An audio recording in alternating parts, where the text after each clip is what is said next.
The key under the bed. I always believed moving to a quiet town would finally bring peace, but I was wrong. The night Anya found the key under her bed, everything changed. It wasn't a toy. It was old, brass, cold to the touch, and engraved with a number, 13. The flashback. 5 years ago, I stood outside room 13 of the Hotel Red Pine. My heart racing, palms sweating. I wasn't supposed to be there, but I had to know what he was hiding. The man inside, he saw me. He warned me. I didn't listen. The disappearance.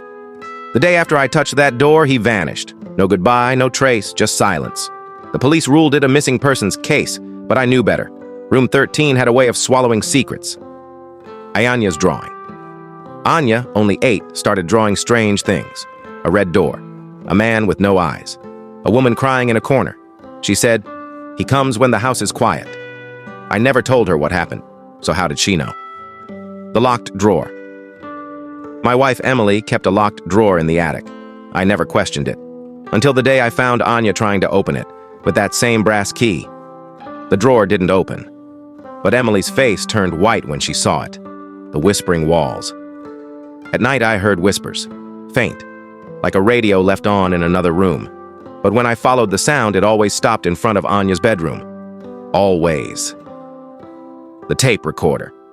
Hidden behind old books in the attic, I found a tape recorder. It clicked on by itself.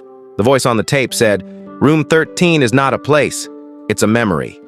Then, silence. Then a scream. My scream. Emily's confession. She finally broke. Emily told me she stayed in that hotel once, years before we met. Room 13. She never forgot it, but she never remembered it clearly either. "It blurs," she said, "like a nightmare that keeps changing." The journal inside Anya's school bag, I found a journal. Pages filled with drawings of the same room again and again. One phrase repeated over and over, "Let him out." The hotel revisited, I went back. The hotel was abandoned, but room 13 was still there. Door locked, dust on the knob. But when I touched it, it was warm, and I heard breathing from the other side. The mirror inside room.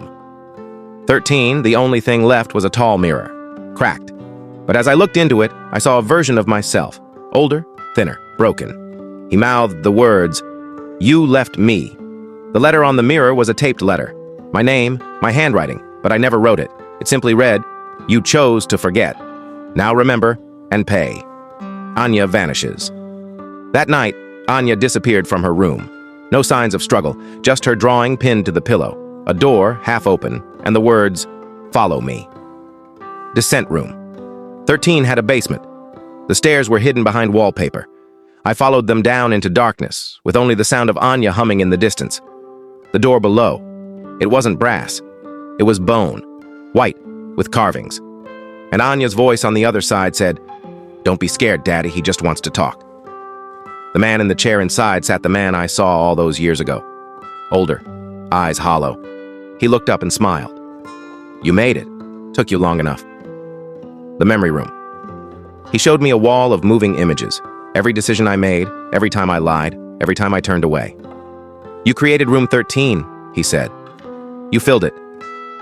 The choice. You can leave, he said, but she stays. Or you stay, and she forgets." I didn't speak. I just stepped forward. Silence. When I woke, I was outside the hotel, alone. The building behind me was gone. My phone had one message, a child's voice whispering, "Thank you." Home again. Emily was crying when I returned. Anya was safe, asleep. But she didn't remember the hotel, or room 13, or me being gone. Just one thing remained, the drawing of a key under her pillow. The cracks returned weeks past. We tried to move on, but hairline cracks started forming in our bedroom mirror, like the one in room 13. Emily said it was nothing, but every night, the cracks grew. The forgotten voice, Anya, started humming again, the same melody from the basement. When I asked her, she simply said, "It helps him sleep." I didn't ask who him was. The visitor one evening, I saw a man standing at the edge of our lawn, pale, motionless, same hollow eyes. I blinked. He was gone. But he left behind a note on our doorstep. It simply read, "Room 13 is open." The final memory. I went to the attic that night. The tape recorder clicked on. My own voice played back. I made the wrong choice. I don't remember recording it, but I remember why I said it. Whispers never die now. When I look in the mirror, I see two versions of myself. One free, one still locked behind the red door. Maybe room 13 never left. Maybe it just moved in. And maybe it's waiting for you too. This story was narrated as part of the crime suspense series by Thread No Found.